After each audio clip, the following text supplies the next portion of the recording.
So you finally made it past the editing stage. Yay, congratulations. Now it's time for formatting. Hi, I'm Jalen Page, author of War of Broken Hearts, and this is part 8, I think, From Pages to Publishing, and today we're talking about formatting. Formatting is the handy little part of your writing process that will take your book to looking more professional.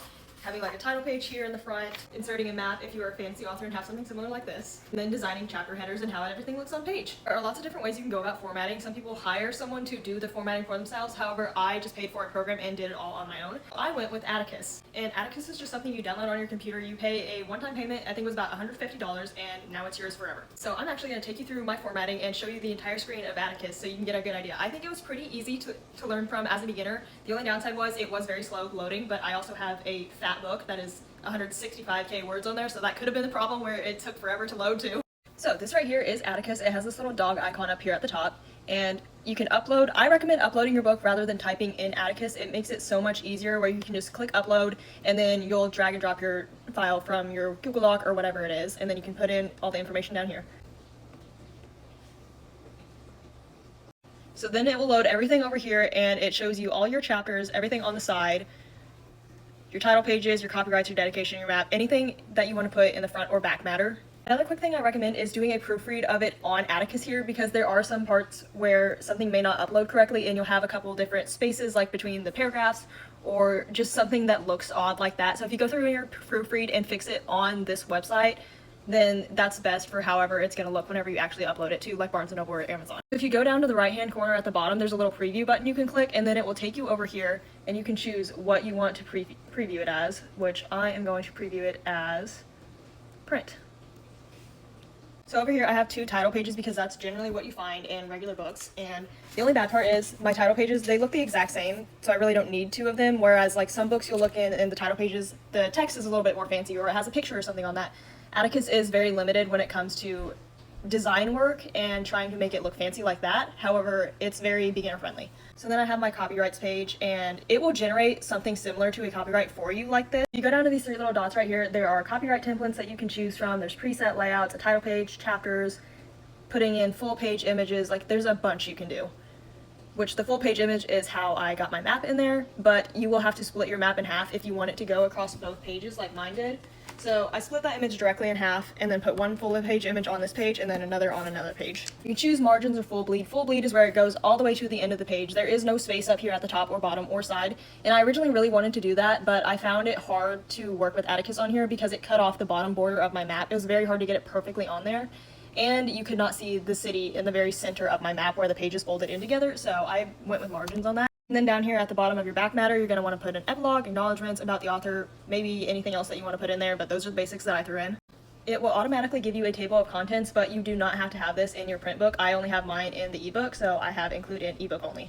And then over here for the body of your work, you can hit begin on either side, right side, left side. A lot of things begin on the right side, so that's what I do. I have my first chapter, my first page on the right side.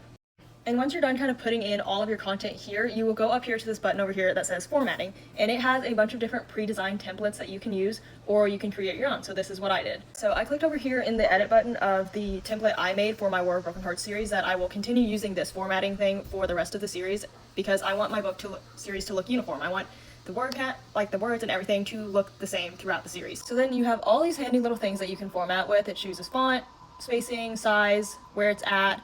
And then I put this little image of my key down here. There's all kinds of different things you can do. And then you can go to paragraphs, look at this stuff, subheading. I'm not going to go through and explain all of this, but you can kind of feel free to look at this and use it to your advantage, whatever. If you like the way I have something, go for it. Just put it, it's the exact same. I really don't care. But just kind of play around with it to see whatever looks good. It has margins preset for you, or you can just kind of look it up and see what Amazon and Barnes & Noble has.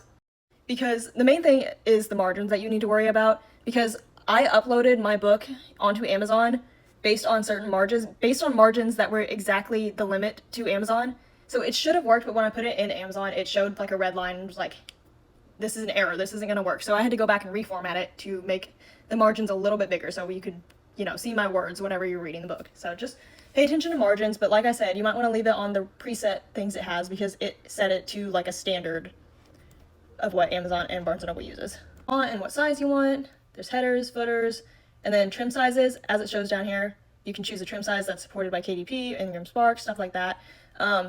This is for a hardback, so that is typical of a hardback, and for my paperback, it's 5.5 by 8.5. Yeah, you can hit save as a new theme or whatever, and then you'll have some over here. My hardback and paperback are slightly different because the page sizes are different, like I said.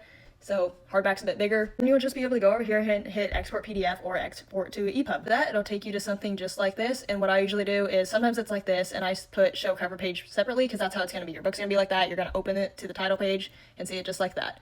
And then this is how I have everything set up. And you'll have this beautiful little PDF here that you can upload into Amazon and Barnes & Noble. So once you have everything formatted, you can put it into like Amazon and Barnes & Noble. And you're not actually going to put your book up for sale. You're putting the PDF in there, and you can put like a placeholder as the cover. And if you want, you can go ahead and order proof copies so you can have it and see what all the formatting actually looks like inside when you open it, and see like how big the font is and how big the margins are and if you like it or not. And then you can go back and change that formatting and re-upload your PDF into Amazon and Barnes & Noble again and change it. Just make sure that all your formatting is done before you get into cover design, because they are going to need that information of exactly how big the book is and like those dimensions. And there's a template you can literally download right off Barnes & Noble and Amazon and just send it to an artist and be like, this is the template for this size of my book. That's all I have on formatting, and next I'm going to talk about cover design.